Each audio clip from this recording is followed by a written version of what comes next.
Here today. We're gathered here today and we're calling to mind that our purpose is to perfect ourselves with the ultimate state of only beneficial actions. Imagine this living in a state of other-centered, constant beneficial actions of body, speech, and mind. And just imagine how that would impact the people and the places, everything that you are part of and touch. And I know we all just think for a minute about experiences you had where somebody just made a big difference in the energy in your life or in a situation in a positive way. And that's what we'll be doing as we continue on. And so in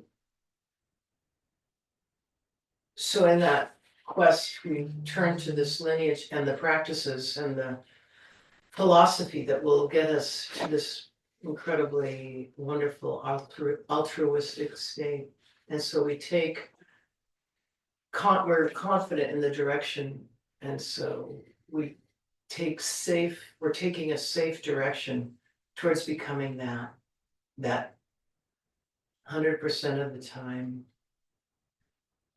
kind, loving, beneficial, creative, curious, all good qualities just bubbling forth from us. And that's what we're shooting for. That's what we're on this path to accomplish.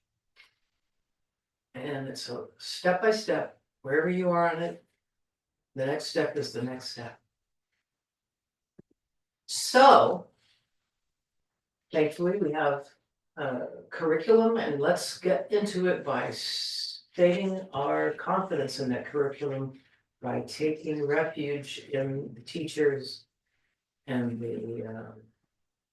the teaching and the companions. So, refuge in bodhicitta.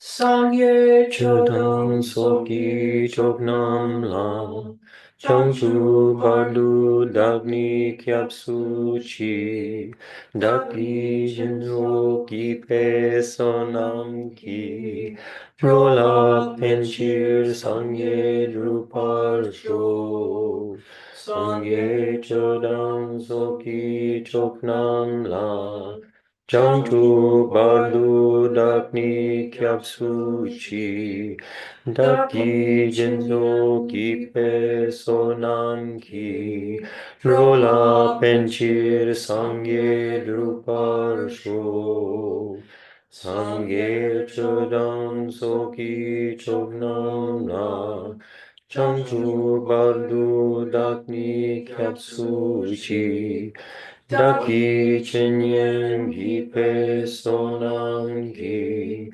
Rola penchir sangye drupal sho.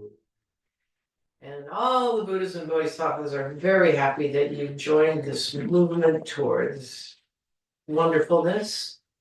Imagine, and actually it's a fact, recall that you're surrounded by sentient beings of every kind. And kind of get a warm-hearted feeling going that, wow, these sentient beings, I can actually have an impact. I can actually be the one that enters the room, enters the city, enters the country, enters the planet, and makes a difference. They're not part of the light. The opposite. So, may all sentient beings have happiness. And the causes of happiness. May all sentient beings be free from suffering and the causes of suffering. May all sentient beings never be separated from the happiness that knows no suffering. May all sentient beings abide in equanimity, free from attachment for friends and hatred for enemies. Thinking about that.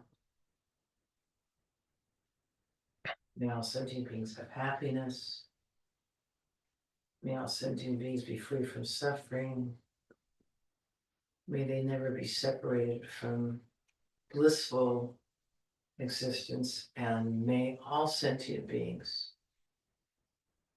abide in equanimity. And I think let's all think about these words: free from attachment for friends and hatred towards enemies, and what a state of equanimity is about. Opening our hearts as wide as we can in this moment, so that as we listen to Christopher teaching, the ideas and things that he's conveying from Geshe Nima truly impact us and truly inspire us to live from this moment forward changed. That's what we're in it for, to change. Okay, and then we'll, as we get ready to hear the teachings, we do an offering, sort of like, well, it's just, in English, we'll do the FPMT translation that we've used for many, many years of the mandala offerings. We'll say it in English. The fundamental ground is scented with incense, strewn with flowers, adorned with Mount Meru, the sun, the moon, and the four continents. In my mind, I imagine a Buddha field and offer it all to you. May all sentient beings experience this pure realm. And envisioning that, we offer it to all the Buddhas. We offer this visualized pure thing.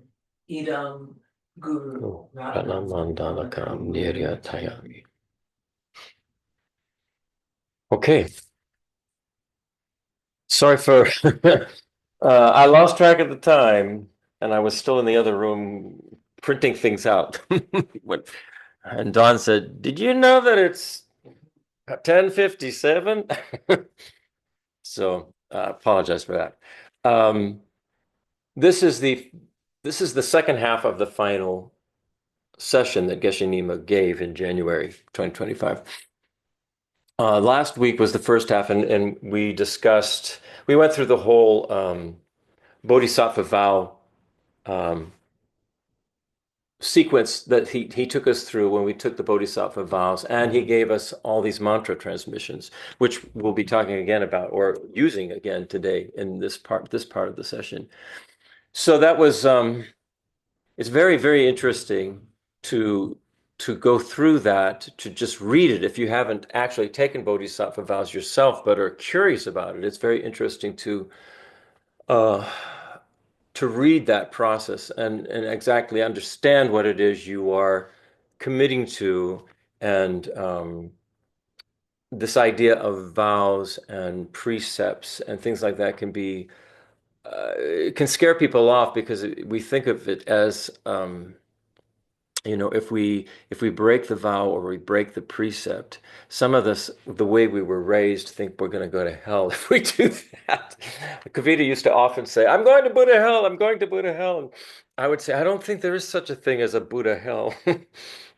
So the point is that you just keep going with the practice. If you make mistakes and fall back, the part of the practice is that you can renew those commitments, you can renew those vows, you can renew your own personal intention and incentive and enthusiasm to continue on this path, because what it actually is leading to is happiness for not only ourselves but for everyone that we can help get onto this path as well. It is the way. It is. There must be other ways, but they have to be very, very similar to this. It is a way to actually achieve happiness and completely undo the the suffering that we experience, which is really due to our mind. the way we think about everything, the way we perceive everything. This is causing the suffering we have. And it becomes very, very clear the more you study and practice this Mahayana path. So we'll get into this. The first thing he did in the second half is he gave a Manjushri-Vajrasattva purification practice. And as you may remember, Manjushri is the Buddha of wisdom, meaning Manjushri, all the symbolism of Manjushri, all of that, the energy and the symbolism is all embodying this understanding and realization of what is called in Buddhism emptiness. And that, of course, means things, it doesn't mean that things are nothing, there's nothing there. What it means is that every consciousness, every self, person, every phenomenon is empty of existing independently, having some kind of self-independent existence. Everything, including consciousness and all phenomena, are are arise interdependently. Everything depends on something else, and it becomes very clear when we actually begin to analyze this in what we would call a very scientific way. And we can just pick any object, and you can, as you go into the process that brought that object into being, you will find that it is going to take you to the far reaches of the universe. Everything that the totality of the universe is part of what the totality of any object is, because it cannot exist without everything else. And including our consciousness, including what we are determining it means to us. It has no meaning. For instance, something like these glasses, they have no meaning in and of themselves. A I don't know, some being from some other planet would not even perhaps know what the heck this was or what it was for or anything like that. It's consciousness. Consciousness is the thing that brought this about, and it has a purpose, it has a function, but it doesn't exist independently. It has no self-existence independently. So it's a huge thing. It's the thing that makes Buddhism different from any other religion, including the Far Eastern ones, such as um, Hinduism or even Theravada Buddhism, does not really bring this idea uh, of emptiness and bodhicitta, the idea of becoming enlightened for the benefit of all beings, into the picture. And the reason why that makes so much sense, becoming enlightened for the benefit of all other beings, is that we are interconnected.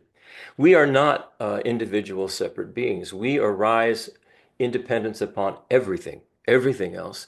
And therefore, our happiness, it's logical that we would want to then bring happiness to everything that we are connected to.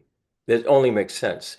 So there's a huge amount of logic in Mahayana Buddhism as you go deeper and deeper and deeper into it.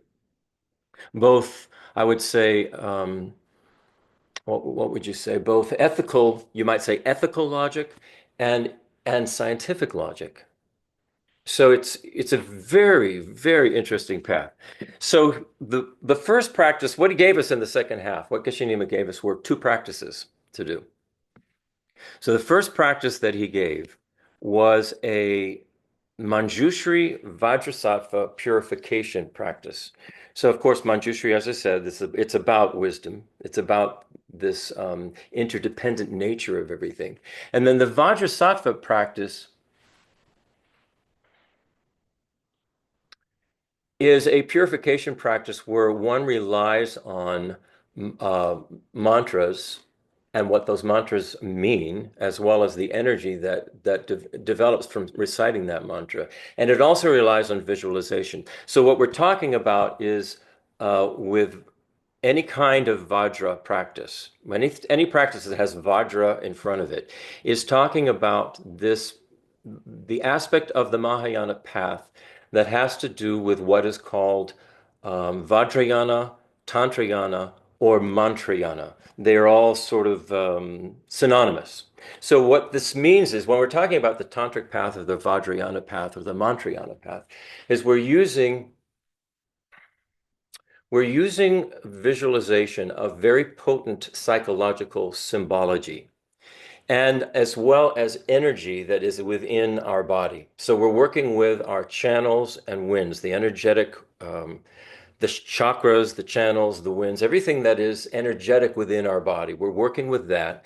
We're working with vibrations through the mantras, through the sounds, with the visualizations and the thinking that we're doing that goes along with the visualizations of what is being symbolized here. It gets those winds and channels moving, and that's the whole point of the Vajrayana, Mantrayana, Tantrayana path is to clear up our channels, clear up unblock the chakras, and get the winds moving, the energy winds moving. So both of these practices that he gave are these kinds of practices. So according to the Buddhist perspective, and now I'm reading from the transcription, all our suffering or problems arise from our previous negative karma. And karma simply means actions. Actions of body, actions of speech, and actions, that take place in our mind. And the mind is really the most important because everything else, comes from the mind. The mind, our body and our speech do what our mind tells us to do. So all of our suffering or problems arise from our previous negative karma. There is no exception to this. There is nothing that has ever happened to you in your life that is not a result of causes and conditions coming together that you had some part in. So what this does, and what this did for me actually, is it frees you up from the idea of being you are some kind of innocent, helpless victim. If you take into this account this idea that everything is beginningless, everything is cyclical, you look around, everything, all of nature works in cycles. We're going through a springtime cycle right now. Already went through the death cycle, which was winter, and then the birth, and in springtime, we're beginning to come into flower. Well, it's the same for consciousness. We have the same kind of cycles. We're born, we grow into our little springtime fruition, then we start to get old, we start to decay, decrepit, and then we die. And then it starts over again. We go into kind of an embryonic type of state, which, occurs in what they call it, they give it a name, the bardo. And then you're reborn. But what you carry with you is this mental conscious continuum, this continuum of your consciousness, which holds imprints of strong actions that you have taken, particularly ones that are habitual, very habitual. That's what makes them strong. So you take these habits, these bunches of habits, as part of your conscious continuum, and then that is then brought into the next whatever rebirth you take. It could be a human, could be animal, could be some being in a pure land. It just depends on the momentum of your consciousness is, particularly at the time that you die. So when you think of your life and you think of the problems that you'd have had in your life, and perhaps, for most of us, I think is very true for a lot of us in this particular civilization. We tend to think that we are innocent victims. We didn't ask to be born. It's our parents' fault. They screwed us up. And not everybody thinks this way, but a lot of us go through this. We go through this period. Uh, or when other people do things to us that are very harmful, we think, oh, poor me, I'm the innocent victim. But Buddhism says, no, that's not the case. What it is that everything that you meet is your karmic appearance. So it actually becomes very liberating because you don't have to be the innocent victim anymore. You realize I must be experiencing whatever I am experiencing because of my past habitual actions. And something that I did is coming back to me. So it's like what goes around comes around. That's a simple way of looking at karma. It can be quite complex.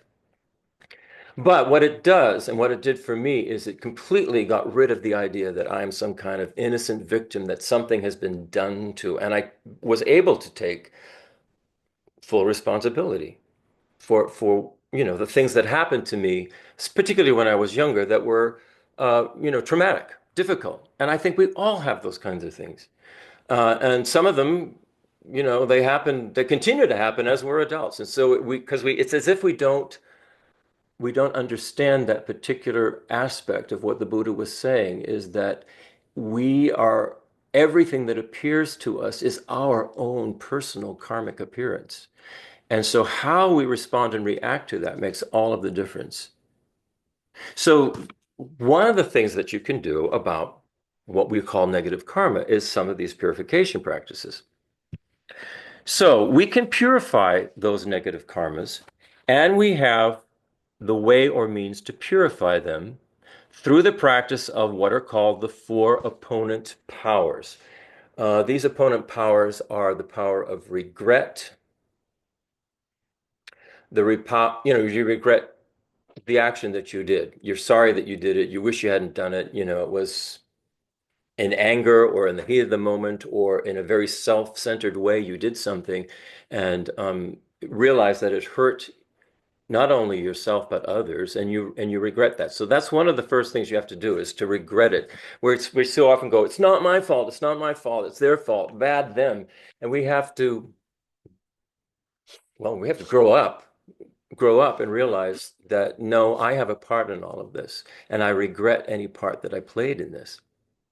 Then the next one is reliance. And what they're talking about here is that we're relying on the wisdom of the Buddhas, the wisdom of the teachings of the Buddha, and the the teachers that we have now, what we would call the Sangha, the monks, the nuns, and our friends, our Dharma friends, also help us.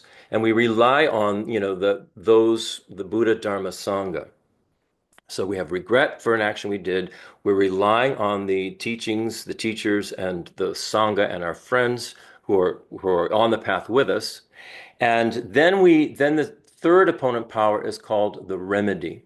And what um, is happening here in the practices that Geshe Nime is giving us is the remedy, the thing that you do, the thing that you can do to sort of turn around the habitual negative propensities within your own consciousness, and replace them with positive habitual propensities. That's the remedy.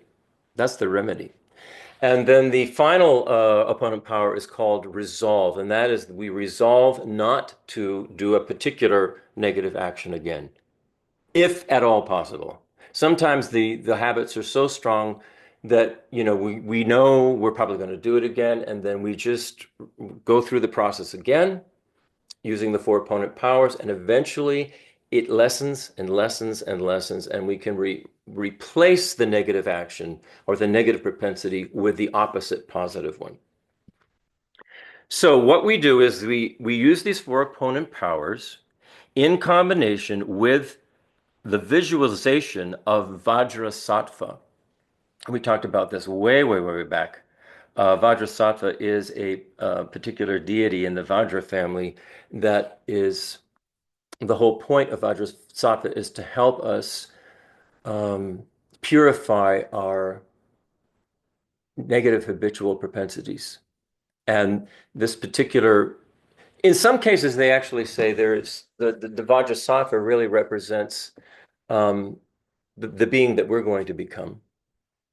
We will ultimately become this kind of being. And in a sense, we're relying on who we can be. We're relying on our potential. We're relying on our own Buddha nature is going to be able to be the thing that can turn this around and be the remedy. So you use Vajrasattva in this way, this particular deity, and then you use the practice of the 100-syllable Vajrasattva mantra, which he gave a transmission of. Many of us have used it for years. Many of us don't know it. It's a long one and it's difficult to remember, but it's definitely worth doing. Did he give it to the whole group or just? He gave it to the whole group. Yeah. And there's or those who were taking the Bodhisattva vow. Yeah. But we've gone through it before as well. It's sort of like they say it. I don't know. Is Brian Bale still here? Um, What it is about the transmission. It's the idea that everything is vibration, and so it's like keeping the same vibration going all the way back to the Buddha. yeah, you trace it back from teacher to teacher to teacher as they give you that transmission, and it goes all the way back. Yeah. Um, so if we do this particular practice properly, we won't experience the result of negative karmas that we've generated because we will have purified those negative karmas through this practice. So what he says here now is think a little bit about emptiness, that nothing has any kind of independent self-existence. That's the flip side of what emptiness is. Nothing has any kind of independent self-existence. Therefore, it's empty of that. It is an interdependent arising. That's what we are. So think about how the concept of I or me is merely labeled in dependence on a part of one's body, mind, or speech. We will say it's my mind, it's my body, it's my speech. Well, who's that? Who's that?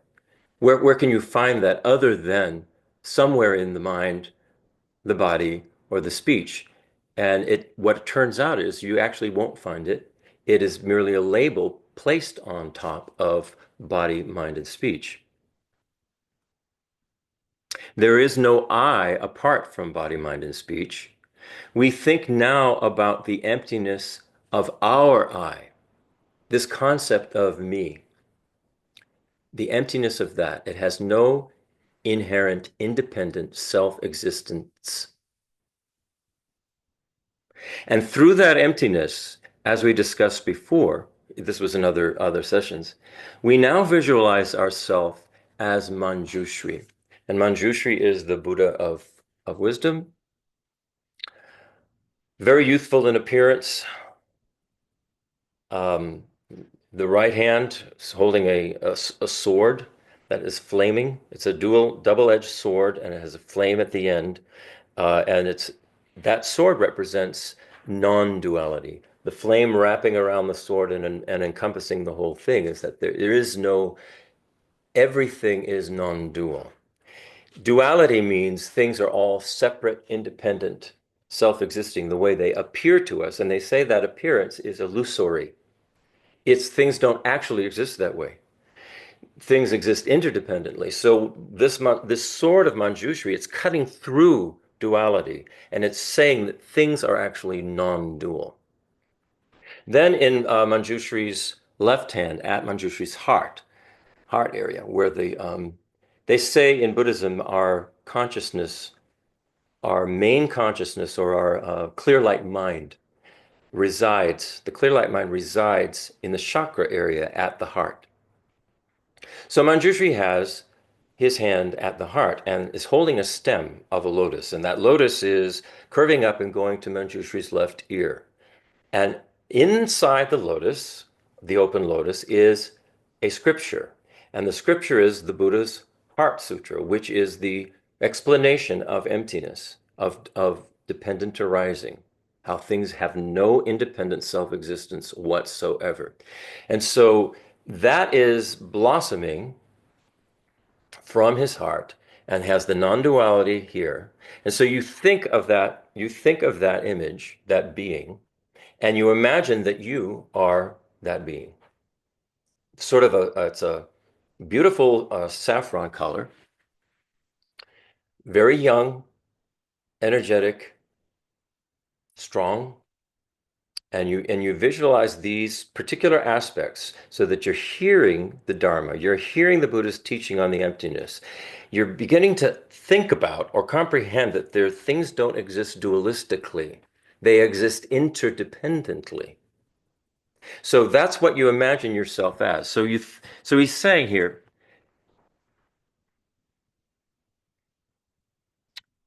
think about the emptiness of our eye, and through that emptiness, as we discussed before, we visualize ourself as Manjushri. One of the things I do is I imagine that this Manjushri image or character or symbolic being superimposes my whole being. And I think that I am then Manjushri. I'm not kidding myself, but I'm picking up on, the qualities and understanding the symbolism. And then he says what we do is we take upon what is called the divine pride of Manjushri. And Lama Tupten Yeshe gives a definition of divine pride. Divine pride is the non-diluted pride in deity yoga practice, which is what we're doing, deity yoga practice, where the appearance of oneself as the deity is held as an antidote to our ordinary diluted appearance. So that's what we're doing. We're thinking of ourself as the deity, and we're holding that as an antidote to the regular way we think about ourselves, whether it's very egoistic, you know, filled with egoistic pride, or if we think we're a schmuck, if we think I'm such a loser, I'm such a loser, you have to banish those from your mind and you take on the characteristics of the divine pride of Manjushri with this profound wisdom that understands the nature of reality. Can you say a little bit about the difference between divine pride and arrogant pride? Arrogant pride is all self-based. It's all self-centered. Um, everything that we that we do in terms of when we're acting from the ego, it's all self-centered, not other-centered. So it's when, if somebody criticizes us and we immediately get bent out of shape and want to lash back at them, well, that's all self-centered. If we were other-centered, we would immediately go, well, why are they criticizing? Have I done something, that has offended them? If I have, can I make amends for this? Rather than getting all, puffed up and out of shape, bent out of shape. That's what regular pride is. It's ego-based and it's self-centered. And divine pride. Divine pride is other-centered.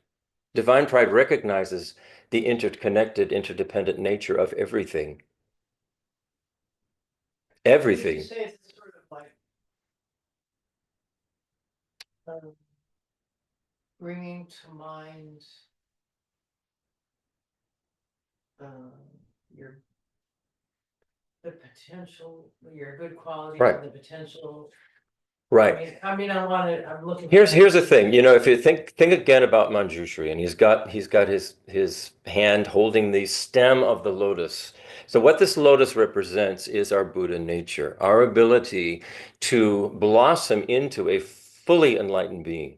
And the way Manjushri is saying this is going to happen is we have to understand what emptiness is, what interdependence is, what dependent arising is, and non-duality. Non-duality is a tough one. It takes a lot of thinking to have a clear idea of what is being meant by non-duality in Buddhism. They do mention in this imagery about the lotus that it's coming out of the mud and mud. Mhm. Or Right. muddy, The way a lotus muddy grows, water. yeah, the way a lotus grows, it comes out of this dirty mud. That's our diluted mind, all of our consciousness that is filled with all of these negative propensities and habits. It's like the muck that this beautiful lotus is going to grow out of. And that is our Buddha nature. That's our potential. That's what we can do. And this is what Manjushri is embodying and expressing, that we can do this. All right, so we, Yeah. going back to the divine pride. Right. So you're taking on that divine pride. Like, I can do this. I have Buddha nature. Yeah, I have lots of mud and muck and shit and everything going on, but that lotus can grow out of that, that can be used as the ground from which I can arise and become this amazing, wonderful, beneficial um, being, you know? That's kind of the way to think about it, of divine pride. I was thinking of some ordinary examples of how we, if you will, push past our self-limiting image of ourselves. Sort of like, I'm trying to think of an example, but there's so many that, let's just do something very simplistic. You're gonna go off of a diving board into a swimming pool, and you have this like, oh, can I do this? And so we can live in this perpetual state of standing on the diving board saying, I'm not sure I can do this. I haven't trained enough, blah, blah. On the other hand, you can muster your confidence and go, yeah, I can do this. Hmm. I can do this. And that's what that can do this Right. feel. It seems like a essential part of divine pride, that it's something that he addressed, I think, later, was Yeah, it is. this notion that there's this understanding that the limitations of how you are now, if you continue to feed the storyline of your limitations, and continue to operate out of the storyline, the habitual storyline of who you are. I'm just this way. That you can't. That it seems fanciful to imagine being a Buddha, when actually what they're saying is, look, the sooner you uh, get in the habit of this divine pride, the sooner you're going to liberate yourself to develop those qualities and dive off the diving board. Right, right. Well, I think one of the things we don't recognize is that this fear we have of, what it's your example, diving off the diving board, or the fear of not wanting to try something because we think we're going to fail. Well, that is all ego, self-centered based.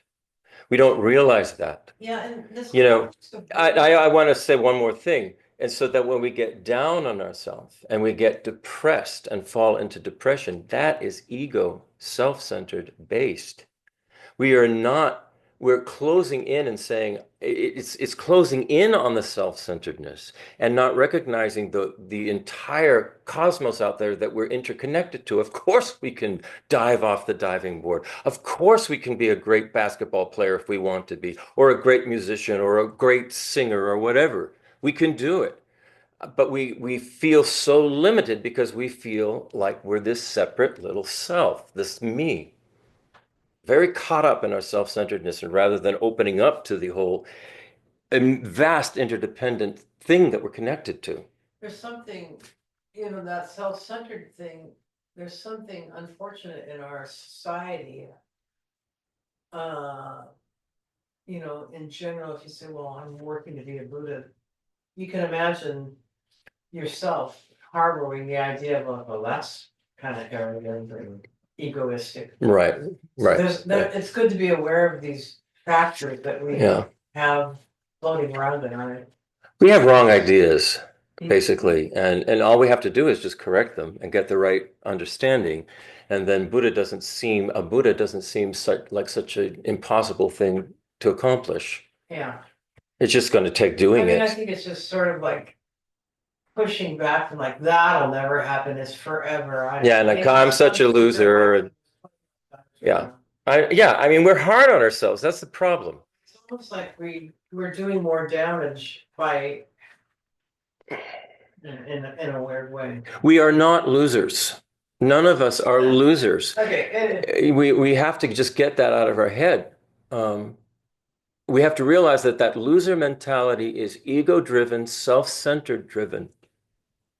It's the opposite of what we think. We externalize that, so we project out onto our family, friends, associates, politicians, the world. Loser, in terms of enemies or. Right. Yeah. And I think, probably these things go hand in glove. Our attitude about ourselves shifts in tandem with our attitude about others. That's there you go. I mean, that's the beauty of non-duality. as we begin to see the world in a different way, we're going to see ourselves in a much different way. Yeah, yeah, yeah, please. I, from what I have discovered over the last few months, is that a lot of that is if you trust in the process, it will take care of itself. And it's not like something's going to come down and just, beam you up, but it will. The Buddha, the whole process will take care of itself. Mm.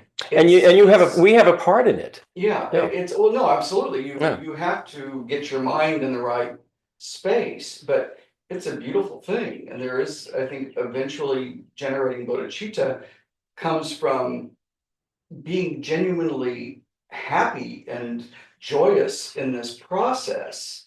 And it's not something that happens overnight.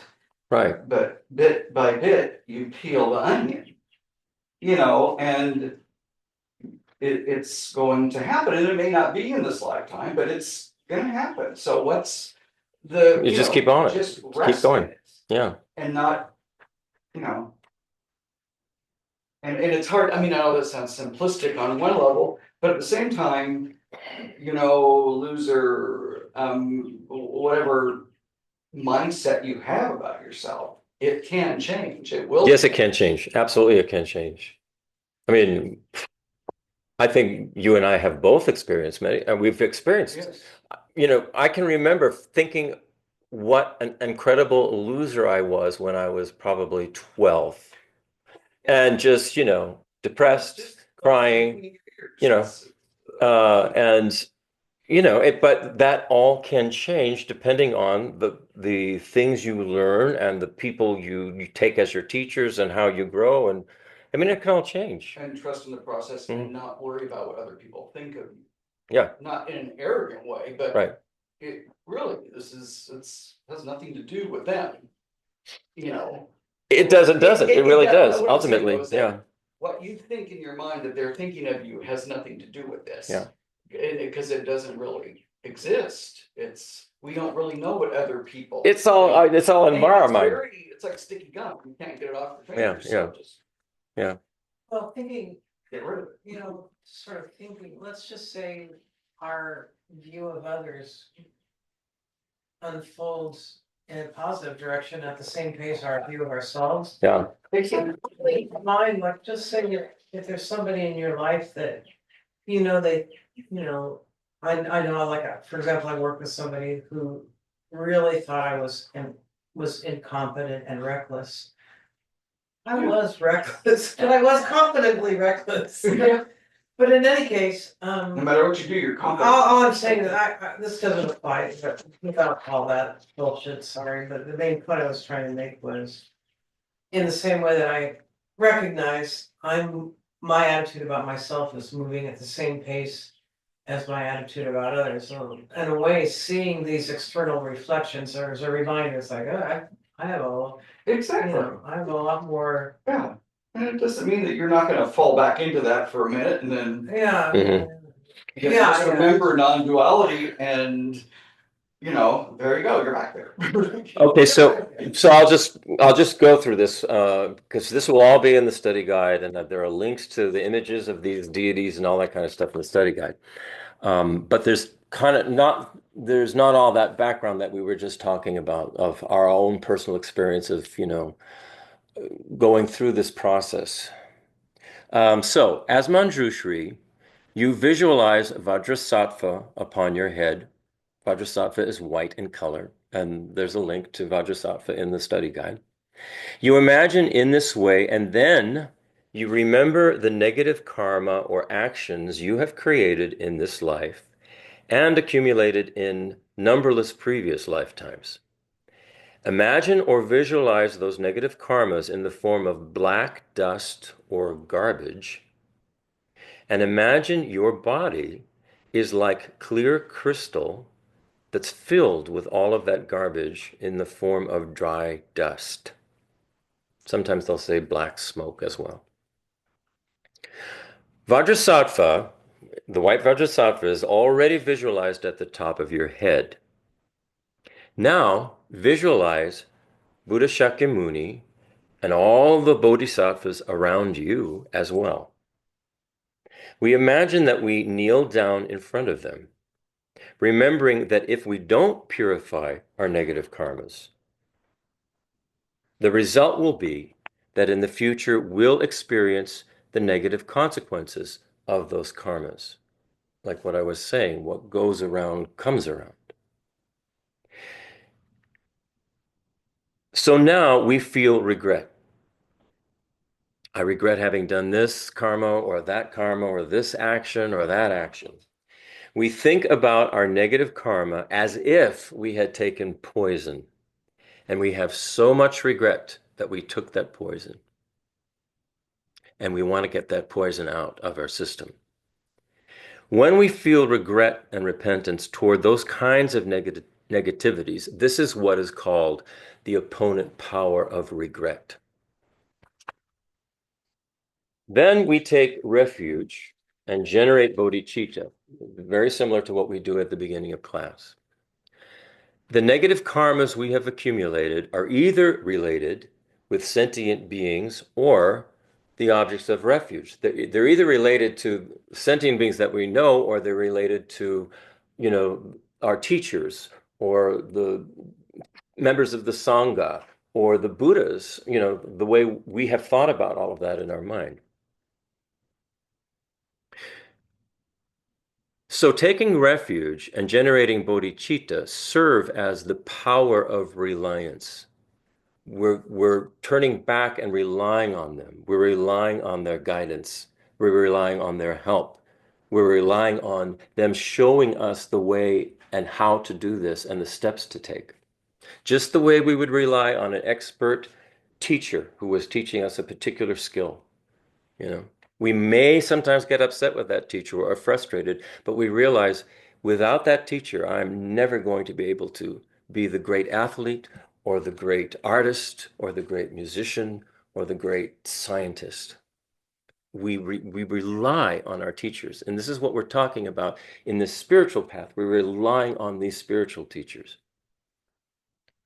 After that, in order to purify those negativities, if you already know the long 100-syllable mantra of Vajrasattva, you recite that.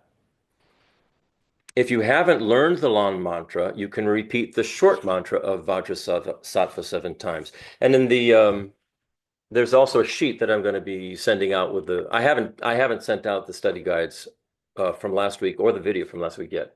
But when I send that out, all of those mantras are going to be here. So the short one is actually quite easy to remember, and you could do that, like he said, 7 times. The short one is O Benzasato Samaya. That's it. O Benzasato Samaya. So you can repeat the short mantra 7 times. We shared that last week. Yeah, I made some changes because of changes that he made in his pronunciation. So I'm going to be sending out a whole, I never sent it out in part of the study guide, but you put it on the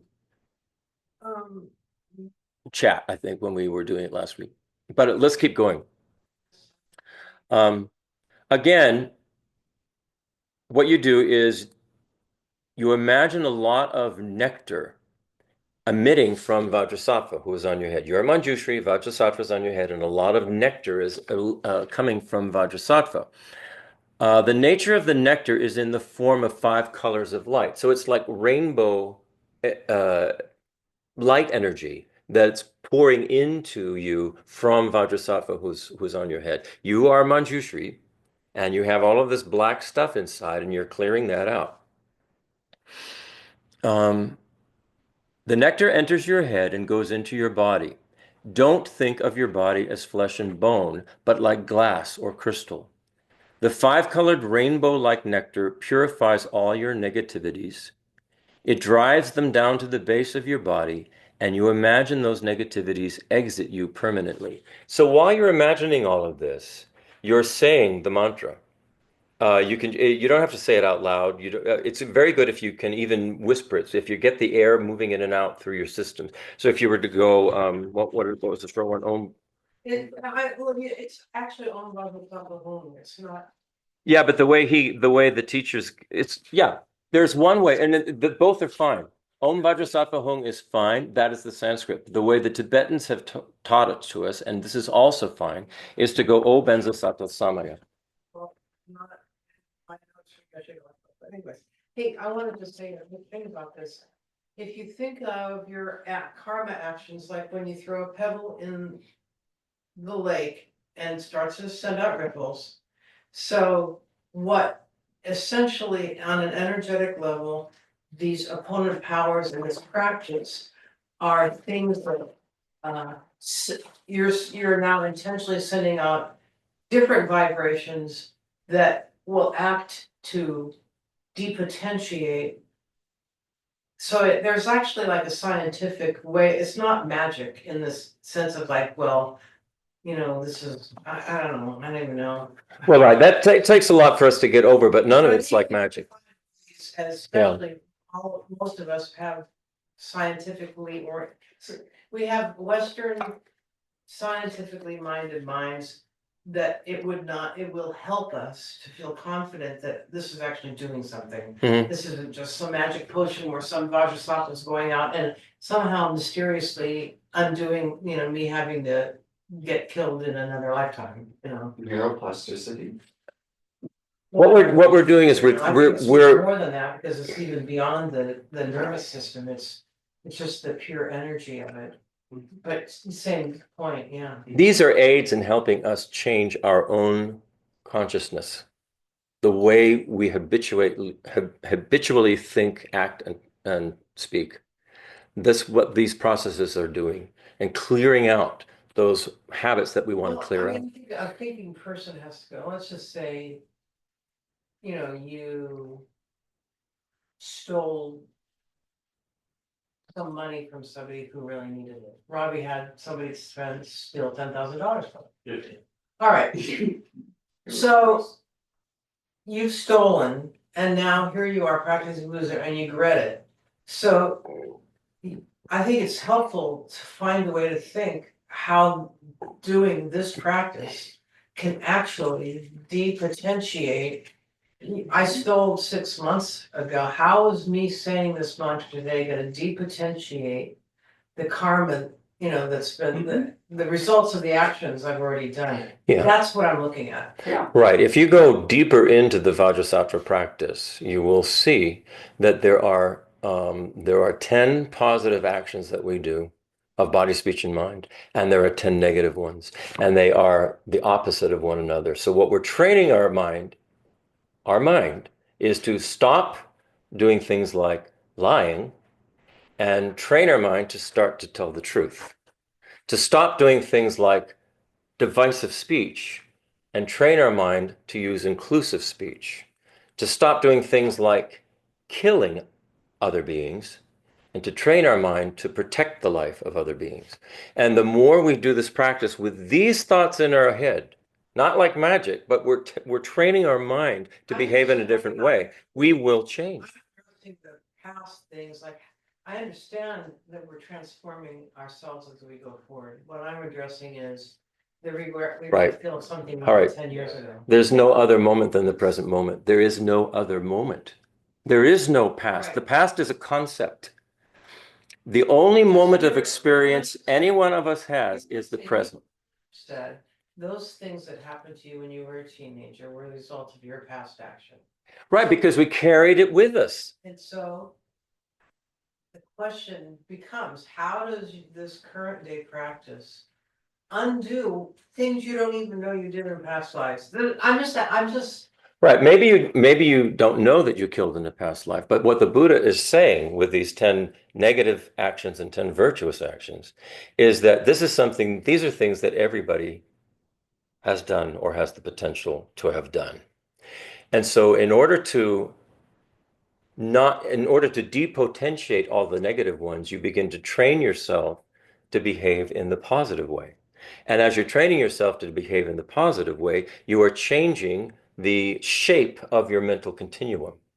You're changing the shape and direction of your consciousness in the present moment. And the more you do this practice every day, the more your consciousness changes. You no longer want to kill other beings, you want to protect them. You no longer lie, you want to tell the truth.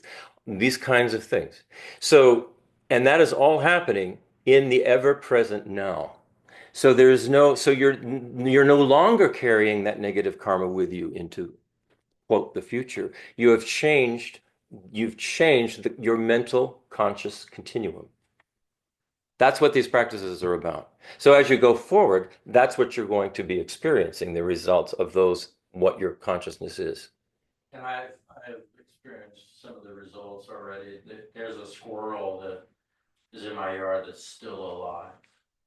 Oh, shoot. That you haven't killed. Because of y'all, I have definitely developed more concern for even like, you know, the insects. Well, if you actually start to think of them and think of the qualities they have and that they have feelings and they don't want to suffer, and it's, you know, there's a squirrel that's still alive. That's pretty good, Well, Robbie. he tore up my bird feeder, and then I built these wires, and I made him so that he couldn't come Right. down on it. Right. Anyway. It's just a matter of time. Right. I adjusted. That's great. That's great. And he gets really close to me, and I don't know if it's him thanking me or him wanting to jump on me. He might like you. Oh, okay. So anyway, did that make sense about this? You know, Yeah. we're changing it in the Yeah, present I now, think because that's all there is. It's just, you know, sort of stuck on, because we talk so much in Buddhism about, you know, why all the suffering in the world. Well, people are experiencing the karma of their past. That's because we haven't we haven't changed the causes and conditions that would bring that suffering to us, right? That's what you're saying. Let's just say you're the target. So you're changing the quality of the target so much that the past ammunition can't hit the target anymore. Yeah, that's a good way of putting it.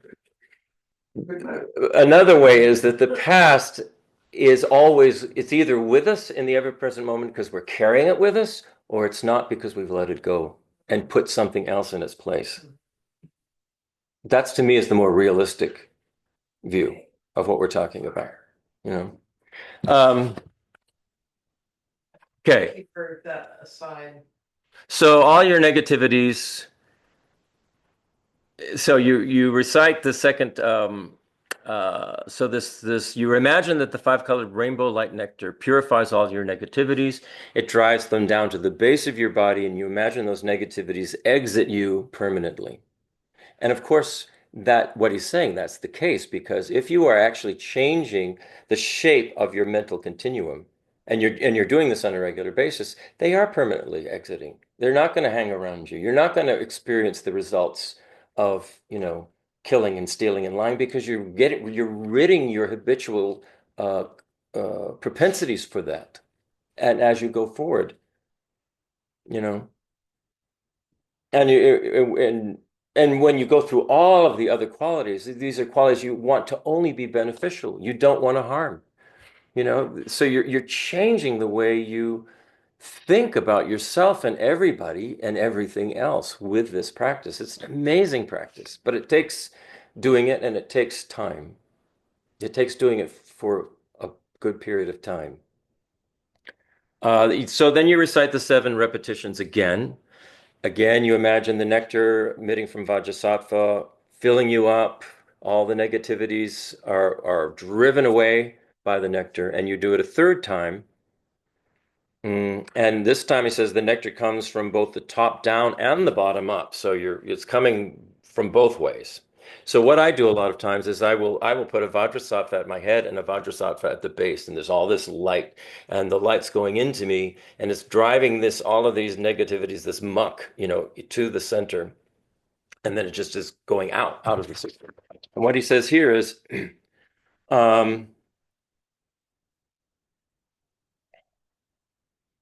the nectar comes from both the top down and bottom up. Your whole body is filled with the nectar, which drives all your negative karma in the form of black dust out of your body. And then your body is transformed into the crystal nature of glass. So you just imagine that you've cleared all of that crap out, and you're replacing it with all of these positive qualities and potentials, you know, that you intend to, you know, maintain. Then he says, visualize or imagine Vajrasattva above your head is speaking to you, saying, now you have purified all your negativities completely and permanently. Vajrasattva's body becomes the same entity as your body. His speech becomes the same entity as your speech. His mind becomes the same entity as your mind. Now you feel happiness and contentment in your mind and think, from now on, I will never accumulate any negativity. I will try to create only positive things for benefiting all other beings. So then in our mind, we make a pledge. From now on, I won't do any negative thing which causes harm or problems for other sentient beings. I will try to do good or positive things for the benefit of others. And he said, think in this way when you do this practice. So this is all written down and it will be in the study guide for anybody who wants to do this. We have other longer forms of Vajrasattva practice as well in the refuge visualization that I did months, probably a year ago now. And there's a recording of that. So now he's going into what he's calling is the Samayavajra practice to restore broken vows and commitments. And he starts the whole thing out with, in your heart, imagine in the heart area. So this would be where the heart chakra is, where this particular chakra is located, not like where your actual physical heart is, but in the center of sort of like right below the chest. Yeah, in the heart. They call it the heart. Imagine a lotus seat there. And this, again, all of this stuff is made out of light. It's all light, colored light, or any kind of light you want to visualize. So there's a lotus seat, and on that lotus seat, you imagine the syllable ha. And now this is a Tibetan syllable. It doesn't look like HA. I will have it in the study guide. I didn't have time to do all of this the way he's describing it because I can't find it online anywhere the way he's describing this. So I'm going to have to put something together. Picture the tarot card. Right, exactly. Me too. So then he says on the ha. So the ha it has a straight, it's a Tibetan letter, and it has a curve and it's straight. It doesn't look anything like HA. So you imagine that Tibetan ha is on the lotus, so the lotus is like this and the Tibetan ha is like this on the lotus. Then on the ha, you imagine a sword. So the sword is, the way he was telling us, the sword is sort of standing up vertically. The point is down, the handle of the sword is up, and it's sort of right in front of the ha and on the ha. So you have this ha syllable and the sword. And he said they're both green in color and they're made of light, green light on a lotus of light. So we'll just leave it there and I'll have something for us to look at when I send these study guides out. Then he says, in our day-to-day life, so he just gave that little visualization, put it in the back of your mind because he's going to get back to it. In our day-to-day life, when we try to practice and meditate, many people sometimes become hopeless. We can practice for many, many years, but still feel no change in our mind or behavior. And sometimes we give up practicing. It happens. Often in our life, without thinking very much about it, we attend every teaching and we make a pledge with every guru.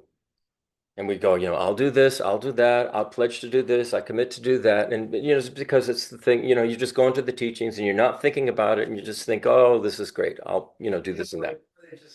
And they just do it and you go along, You go to the teaching and they go, now every day for the rest of your life. Right. I can think of 3 or 4 things right off the top of my head. So once we receive the vows, what happens is when we're just doing this in kind of a casual way, once we receive the vows, we never follow the precepts. We don't care whether we break the precepts or not. Also, we may attend many teachings where the guru or master gives lots of advice from the depth of her or his heart. Sometimes we don't follow that advice. Instead, due to our ignorance, we criticize the guru. He made this mistake. She made that mistake. We insult our own guru. Not only in this life, many times in our previous lives, we've done this. We've insulted our own teachers, our own parents, our own friends. We've done it. Not to mention spiritual teachers. Also, we lose our faith in the Dharma.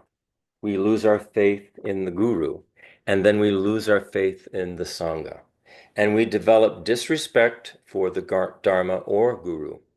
We have done this many, many times due to our ignorance. So these kinds of actions are the main obstacles to achieving correct realizations. These kinds of actions are the main obstacles to achieving correct realizations. Sometimes we know people who criticize their own guru. When we criticize our guru, it breaks our samaya, what's called samaya. That means a pledge or a vow or the precepts. Because of that obstacle, although we're supposed to achieve a realization of bodhicitta when we receive bodhisattva vows, the timing of achieving that realization may be postponed.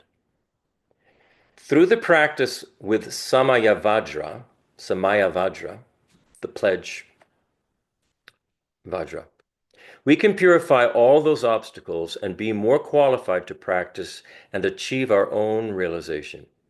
If we try to achieve bodhicitta in this life, when we practice with Samayavajra by reciting the short mantra of Samayavajra, then every day we purify and get closer to getting the realization. What goals do we make in our life? If we wish to achieve realizations of bodhicitta, this awakened heart and mind that wants to be nothing but of benefit to all sentient beings and help all sentient beings to be happy.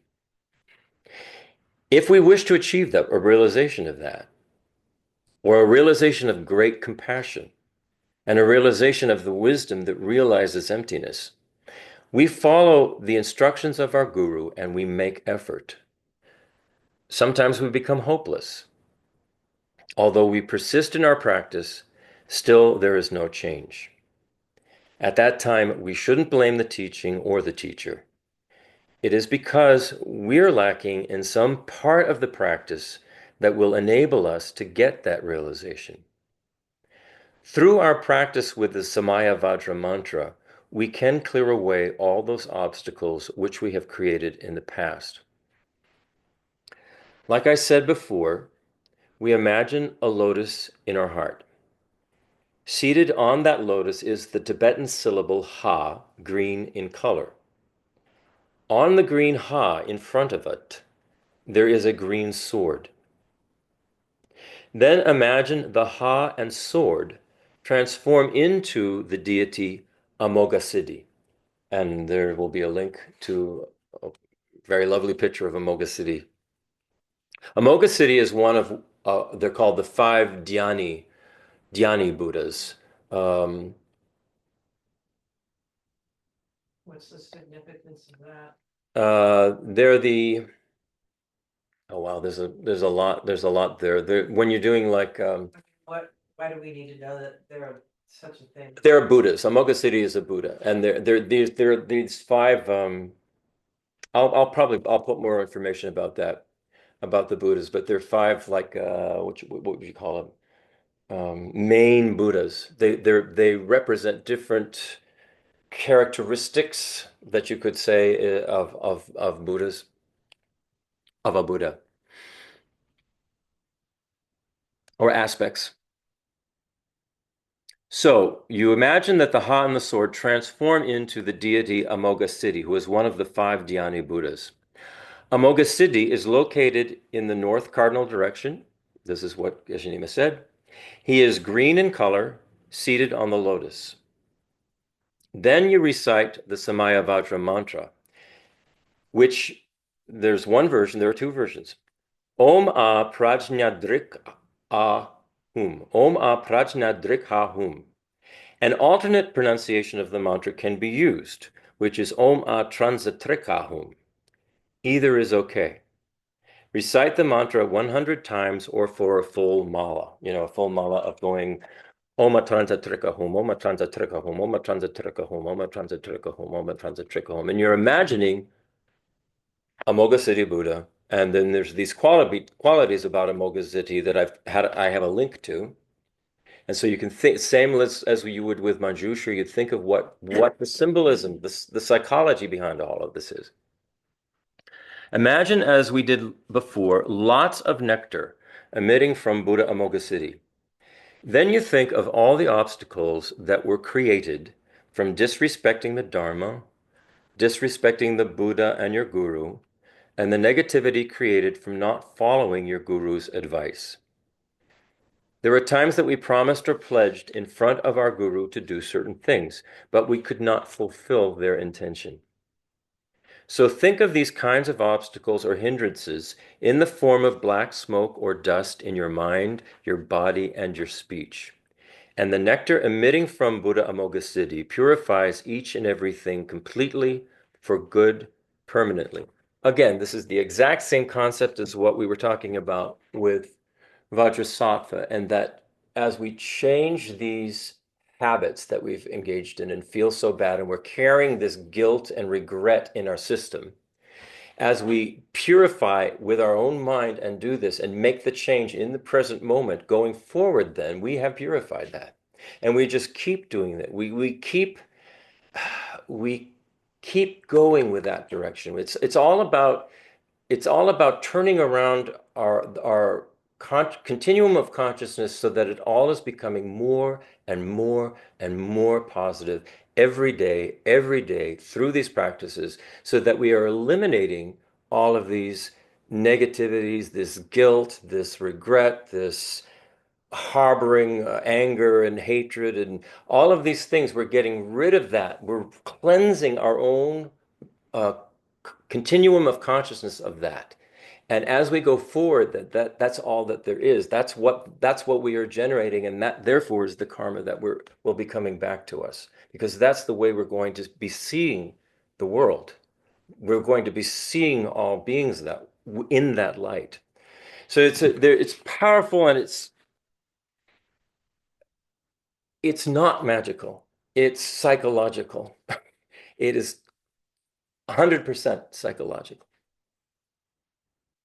And this is what Buddhism is. It's about the mind. It's about the mind, the study of the mind, and what the practices that you do to turn your mind around from being negative and self-centered to being positive and interdependently centered, or yeah, other-centered, I guess you'd say. So then feel, now I am fully qualified to have realizations of each aspect of the teachings if I make effort in studying, practicing, and meditating. We're almost done here. Sometimes when we attend a teaching and receive vows and initiations, the teacher or guru tells us if we receive this teaching, we should do this or that kind of practice. But due to our lack of time or ignorance, we're unable to follow their advice or instruction. Because of that, sometimes we create lots of negativity in our own consciousness that hinders our ability to achieve realizations. Because we feel bad because we didn't do the practice I said, that is it's like we're making this stain in our consciousness that then says that, oh, well, you can't have a realization. See what I'm saying? This is all psychological. And so it's our job to turn that around, to change who we are, how we think, you know? I mean, every problem that any of us have has to do with habitual actions that are problematic for ourselves and therefore for others. So it basically comes down to addiction. We are all addicted to a particular kind of behavior or thinking or speaking. And the only way to change that, to turn it around, is to practice the opposite, to practice not doing that thing, and to make that stronger and stronger and stronger day by day by day by day by day until that becomes who we are. And lo and behold, we no longer have these problematic addictions. We've transformed them into something that's um, beneficial and wonderful and very, very open and very accepting and very, other-centered, you might say. So it's an amazing path and practice. So through this practice, we hope that each and everything can be purified when we recite Oma Transatrika Hum, Oma Transatrika Hum, Oma Transatrika Hum. This is for the breaking our commitments. You should try to do this after you finish your daily commitments at nighttime before you go to bed. So, after you've done everything you needed to do that day, before you go to bed, say this particular Samayavajra mantra, Oma Transatrika Hum. You just imagine the lotus seed in your heart, and then the green syllable Ha, and the green sword on the Ha. These transform into the Buddha Amoghasiddhi. Then you think of all the negativity in your mind created by not following the instructions of your guru, and imagine it in the form of black dust, and then recite Om Transatrika Hum, Om Transatrika Hum, Om Transatrika Hum 100 times. And then imagine all your obstacles are being cleared away or cleansed from your mind, body, and speech. So the next morning, you start your practice full of energy and determination. You shouldn't worry about what negative things you have done in the past. Don't worry about that. Again, this goes back to the idea or the concept that there actually isn't a past.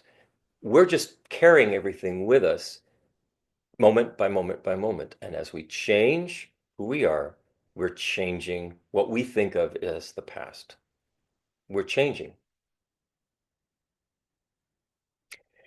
So, through this kind of practice, I request everyone to keep going. Thank you. Now we'll conclude. Please say dedication prayers. And it's 12:27. Pretty good. So, any more discussion about that? I mean, it's kind of profound when you think about what it's saying, what they're addressing. What this practice is getting us to do is to actually change our consciousness, to change the way we think about ourselves, the way we think about others, and how we react to them and interact with them. And it's changing it all for the good, for the better, for benefit, for happiness. Um, it just takes time. It just takes doing it. Yeah.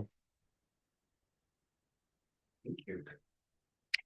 You know what? I'm thinking anytime a teacher comes, we need to transcribe this stuff because I didn't even remember it when I remembered there was a thing with a sword and a huh. Yeah. But I didn't remember any of the other stuff. I remember bits and pieces. Yeah. Email us? I don't know. Can you put me on there? It would be, I cannot directly add you, I can send you an invitation, or you, Okay. here, I'll send. Yeah, you send 'em the in, link to yeah, the sign yeah. up So I can read the. Yeah.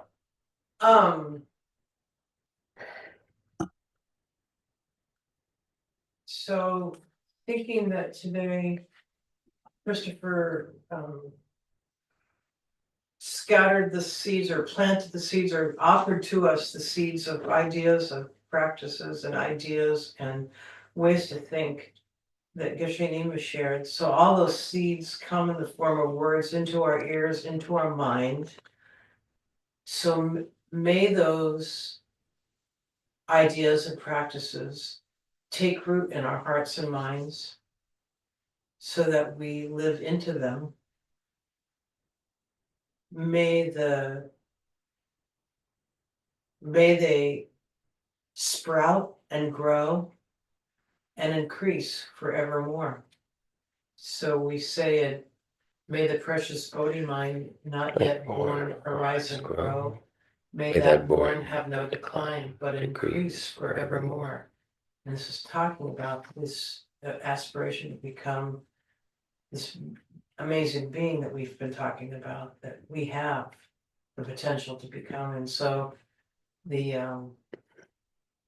just take a moment to think about everything that we heard in class today. And imagine all those little points of light entering your heart and planting themselves in the winds that move through your mind and heart and consciousness, and being who you are. And then we'll go to very important, in all my lifetimes, may I be separated from perfect spiritual masters and enjoy the magnificent Dharma, completing all the qualities of all the stages and the paths. May I quickly achieve the state of Vajradhara. So may I quickly become a Buddha. And it's just our work to do. Yeah. You know, an interesting thing about, you know, when we say, we hear this word Buddha, and we hear Bodhi and Bodhisattva and Bodhi mind, all that means is wake up, means awaken. What the Buddha is saying is, we have to wake up to reality, what reality actually is. And if we can wake up to the actual nature of reality, we will no longer suffer, and we can help others to no longer suffer. And it's just a process of waking up. Yeah.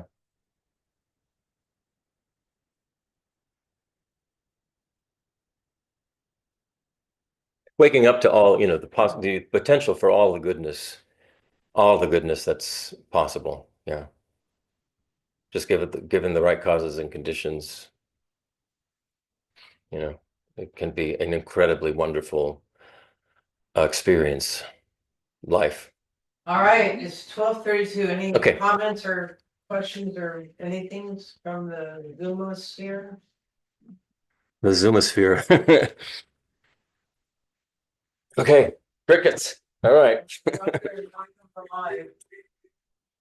Hurry, har, har. Hey, Okay. Teresa, Hi, Claudia. All right. So we'll Claudia. see how we're all doing next week. Yeah. Okay, There'll I'm be a gonna quiz next week. stop recording.